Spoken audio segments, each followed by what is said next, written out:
घरामध्ये संपत्ती चिरकाळ टिकत नाहीये का? वारंवार खर्च वाढत चालला आहे का? कुठल्याही कारणास्तव पैसा सातत्याने खर्च होत आहे आणि त्यामुळे तुमच्या काही जबाबदाऱ्या आहेत किंवा काही लोन आहेत, या ठिकाणी सुद्धा तुमचा पैसा वेळेवरती पोहोचत नाही आहे का? मग या सगळ्या कारणांना वास्तू ही कारणीभूत ठरू शकते का? तर हो. कारण तुमची वास्तू ही तुम्हाला समृद्धी, संपत्ती संवर्धन देत असते. तुम्ही तुमच्या कुटुंबियांसह ज्या वास्तूमध्ये राहता, त्या वास्तूमध्ये चिरकाळ ती संपत्ती टिकावी असा प्रत्येकाचा मानस असतो आणि तो पूर्ण होत नसताना तुम्हाला मानसिक ताणतणाव, निगेटिव्हिटी किंवा प्रत्येक गोष्टीमधलं अपयश होत आहे अशा काहीसा स्वभाव बनत चालला आहे का? मग यासाठी आपण आज महत्त्वपूर्ण माहिती घेणार आहोत. नमस्कार, श्री स्वामी समर्थ. आचार्य मंजुषा जोशी या यूट्यूब चॅनलवरती आपल्या सगळ्यांचं सहर्ष स्वागत. आज आपण एका वास्तुशास्त्रा संदर्भातील एक विशेष माहिती घेणार आहोत. वास्तुशास्त्रामध्ये घरामध्ये संपत्ती टिकत नाही यासाठी एक विशिष्ट पदमंडळ आहेत, विशिष्ट दिशा आहेत. त्या दिशेमध्ये जर तुम्ही तुमची संपत्ती ठेवत नसाल, त्या ठिकाणी जर अडचणी अडगळ ठेवलेली असेल किंवा त्या ठिकाणी चुकीचे काही कार्य होत आहे, अर्थात त्या ठिकाणी टॉयलेट, बाथरूम अशा काही रचना केल्या गेल्या आहेत, तर अशा वेळेस सुद्धा तुमच्या घरामध्ये संपत्तीचं संवर्धन होत नाही, आलेली संपत्ती टिकून राहत नाही. या गोष्टी निश्चित घडू शकतात. मग ती जागा कोणती, त्या दिशा कोणत्या याबद्दल माहिती घेऊयात. सुरुवात करूयात सगळ्यात प्रथम एका दिशेपासून, ती म्हणजे पूर्व दिशा. जयंत आणि महेंद्र या दोन पदमंडळामध्ये या दिशेमध्ये जर दरवाजा आला, प्रवेशद्वार आला, तर अशा ठिकाणावर वरून येणारी संपत्ती चिरकाळ टिकणारी, वारंवार प्रवेश करणारी असते. या दिशेतून दरवाजा म्हणजेच मुख्य प्रवेशद्वार असणं फार महत्त्वपूर्ण ठरतं. याचबद्दल आपण प्रथम समजून घेतलं. तसेच याच ठिकाणी जर तुम्हाला जागा, ओरंडा असेल, घरातील बाहेरची जागा असेल, पोर्च एरिया असेल किंवा त्या ठिकाणी जर तुम्हाला एखादं देवघर करता आलं किंवा ती जागा सुशोभित गॅलरी, बाल्कनी वगैरे असेल, तर त्या ठिकाणी तुम्हाला योग्य पद्धतीने फुलझाडे लावता आली किंवा ती जागा सुशोभित सुंदर पद्धतीने तुम्हाला अरेंज करता आली, तर नक्कीच करा. जर इथे प्रवेशद्वार नसेल तर या ठिकाणी तुम्ही ती जागा सुशोभित आणि स्वच्छ ठेवणं आवश्यक आहे. म्हणजे तुमच्या घरामध्ये आलेल्या पैशाचं संवर्धन होऊ शकेल. ही सगळ्यात पहिली आणि महत्त्वपूर्ण बाब. तुमच्या घरातील पूर्व दिशेकडील भाग हा स्वच्छ सुशोभित असणं आवश्यक आहे. पूर्व आणि ईशान्य दिशेमध्ये जे पदमंडळ येतं, 45 पदमंडळ आहेत, त्यातील ही सगळ्यात महत्त्वपूर्ण, शुभ फलदायी, लाभदायी, संपत्ती संवर्धन करणारी पदमंडळ आहेत. तर यामध्ये तुम्ही तुमची संपत्ती सुद्धा ठेवू शकता. यामध्ये प्रवेशद्वार करता आलं तर नक्कीच मुख्य प्रवेशद्वार या ठिकाणी घेऊन तुम्ही तुमच्या घरामध्ये येणारी संपत्ती चिरकाळ टिकवू शकता. हे झाली पहिली सूचना.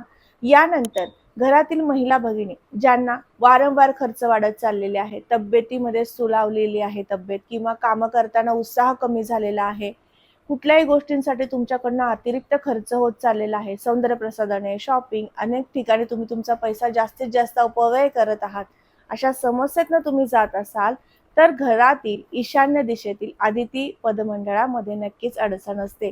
या ठिकाणी जर तुम्ही तुमच्या घरातील देवघर किंवा एखादा लक्ष्मीचा फोटो किंवा श्रीयंत्राची स्थापना त्या ठिकाणी करू शकला, तर निश्चित तुमच्या घरातील महिला भगिनींना जे अतिरिक्त कष्ट होत आहेत, जास्तीत जास्त संघर्ष करून त्यांच्या कार्यक्षेत्रामध्ये, करिअरमध्ये त्यांना ग्रोथ मिळवावी लागतीये, तर अशा समस्येतनं त्या बाहेर पडू शकतात.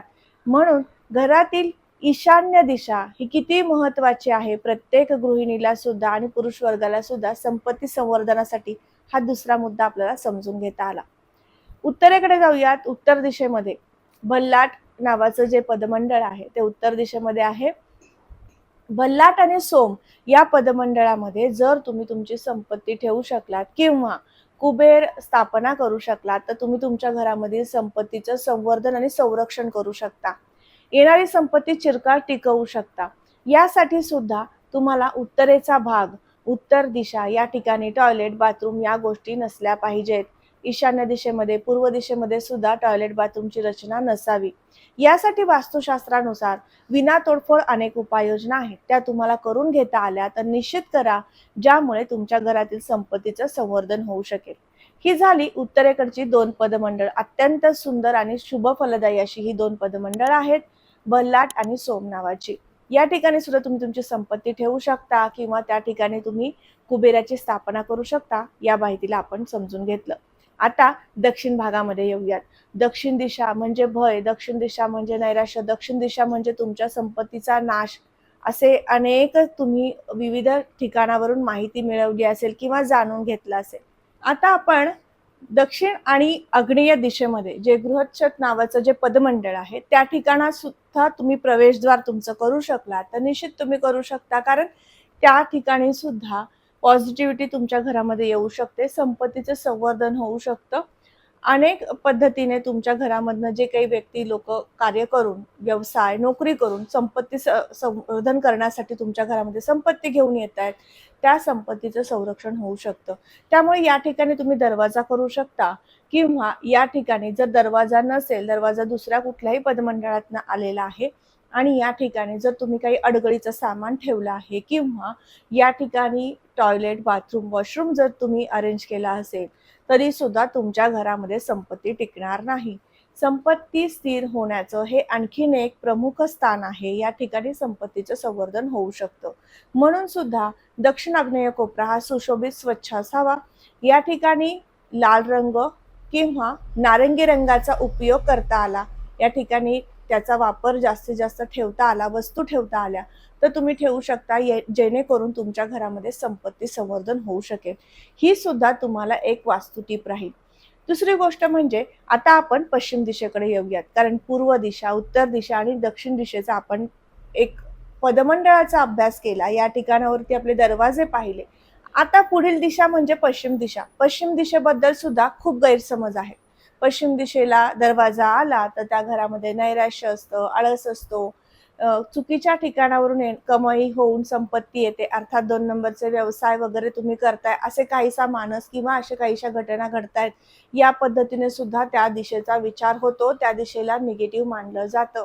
परंतु याच दिशेमध्ये 2 अगदी महत्त्वपूर्ण संपत्ती संवर्धन आणि संपत्ती प्राप्त करून देणारे स्थानं आहेत, पदमंडळ आहेत. तर ते पद कोणतं?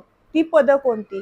तर त्यातलं प्रथम पद आहे ते म्हणजे वरुण आणि दुसरं पद आहे ते म्हणजे पुष्पदंत. या 2 पदातून जेव्हा तुम्ही तुमच्या घरामध्ये संपत्ती आणता, या पदमंडळातील हे 2 महत्त्वाचे स्थानं आहेत. त्या स्थानातून जेव्हा संपत्ती घरात येते, तेव्हा सुद्धा संपत्तीचं संवर्धन होतं, संपत्ती वाढत राहते. चुकीच्या ठिकाणी विनाकारण वायफळ खर्च जो असतो, तो कमी करता येऊ शकतो. आता या ठिकाणी टॉयलेट, बाथरूमची रचना कधीही असू नये. या ठिकाणी तुम्ही तिजोरीची रचना करू शकता किंवा तुम्ही या ठिकाणी तुमच्या दैनंदिनीमध्ये काही जी रोजची रक्कम तुमच्या घरात येते व्यापारातून, नोकरीतून, त्यातील काहीसा भाग सुद्धा तुम्ही त्या ठिकाणी ठेवू शकता. त्या ठिकाणी सगळ्यात महत्त्वाचं म्हणजे तिजोरीची रचना करणं पुष्पदंत झोनमध्ये, पुष्पदंत पदामध्ये करणं फार महत्त्वाचं आहे. हेही आपण आज समजून घेतलं. या ठिकाणी प्रवेशद्वार अत्यंत शुभ मानला जातो. पश्चिम दिशेकडीलची फक्त ही 2 पदे आपण दरवाजासाठी निश्चित केलेली आहेत. बाकी पश्चिम दिशेकडील कुठल्याही पदातून जर तुम्ही दरवाजा केला तर निश्चित तुमच्या घरामध्ये येणारी संपत्ती ही वायफळ खर्च होऊ शकते, चोरीला जाऊ शकते, अशा पद्धतीने सुद्धा समस्या निर्माण होऊ शकतात. मग आता आपल्याला समजून घ्यायचंय की आपल्या घरातील रचना कशी असावी, कुठल्या दिशेने आपण संपत्ती ठेवू शकतो किंवा संपत्ती वाढवण्यासाठी घरामध्ये काय उपाय करू शकतो. सगळ्यात प्रथम उपाय काय? लक्ष्मी प्राप्तीसाठी तुमच्या घरामध्ये दर पौर्णिमेला, दर शुक्रवारी किंवा मंगळवारी कुलदेवतेचं नामस्मरण, कुलदेवतेची आरती करणं, या सगळ्या गोष्टी करू शकता. याने काय होईल तर तुमच्या घरामध्ये येणारी संपत्ती चिरकाळ टिकेल. तुमच्या कुलदेवतेचं नामस्मरण, तुमच्या कुलस्वामिनीचं नामस्मरण तुमच्या घरात वारंवार झाल्यामुळे प्रत्येक सदस्याला आरोग्य प्राप्त होईल आणि त्यांना उत्तमरित्या संपत्ती कमवण्यासाठी ज्ञान प्राप्त होईल. अशा पद्धतीने दोन्हीही लाभ तुम्हाला होऊ शकतात. म्हणून हा एक घरगुती आणि प्रत्येक गृहिणी करू शकतात असा एक उपाय सुचवला. दुसरी गोष्ट म्हणजे तुम्हाला सांगितल्याप्रमाणे तुमच्या घरातील रचना कशी आहे, दिशा कशा आहेत, त्या दिशेला कुठले दोष आहेत हे समजून घ्यायचंय. तर यासाठी वास्तुतज्ञांचा सल्ला घेणं आणि त्याप्रमाणे तुम्हाला तिथील उपाययोजना करणं निश्चित गरजेचं आहे. काही गोष्टी, काही रेमेडीज आता बाजारात येत आहेत, आलेल्या आहेत, ज्यामुळे आपण म्हणतो अमुक झाड घेतलं, या दिशेला ठेवलं की संपत्ती येते, वाढते. या सगळ्या पर्यायांपर्यंत जाण्यापेक्षा जो दोष आहे तो मुळासकट काढून टाकून तुमच्या घराला समृद्ध करून घेणं, संपत्ती संवर्धन करणं, वाढवणं, या सगळ्या गोष्टी होऊ शकतात. म्हणून वास्तुशास्त्रासारखा सुंदर पर्याय तुमच्याकडे आहे, तो तुम्ही निवडला पाहिजे. वास्तुशास्त्रीय दृष्टिकोनातून तुमच्या घरातील अंतर्गत रचना केली पाहिजे. संपत्ती घरामध्ये स्थिर होत नाहीये, तर आपण अंतर्गत रचना काय करायची हे समजून घेतलं. आता आपण समजून घेऊया, ज्या वेळेस तुमच्या घरातील संपत्ती जी आहे ती स्थिर होत नाही, त्यासाठी घराच्या बाहेरच्या बाजूला काही दोष असतात का किंवा आहेत का, हे सुद्धा समजून घेणं आवश्यक आहे. मग यासाठी तुमच्या घराच्या बाहेरील रचनेमध्ये सुद्धा काही निगेटिव्ह स्थळांच्या बाजूला तुमचं घर आहे, तर अशा ठिकाणी सुद्धा संपत्ती संवर्धन होत नाही, अशा समस्येतनं जावं लागतं. लाईटचं मोठं युनिट डीपी आहे, तर अशा ठिकाणी सुद्धा संपत्ती संवर्धन होत नाही, मोठ्या प्रमाणात खर्च होतो, वायफळ खर्च होतो, या समस्येतनं जावं लागतं.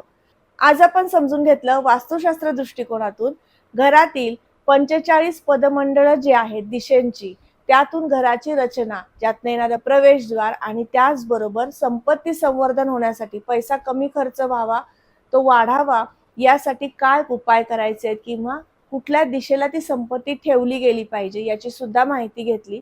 आजचा हा महत्त्वपूर्ण व्हिडिओ तुम्हाला कसा वाटला नक्की कमेंट करून सांगा.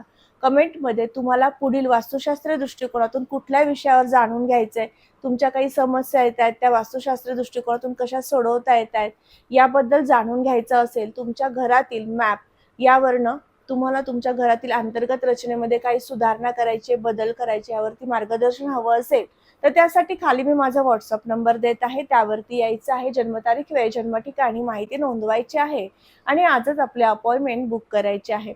लवकरच भेटूयात तुमच्या घरातील मॅपसह तुमच्या घरातील अडचणींवरती, समस्यांवरती तोडगे घेऊन.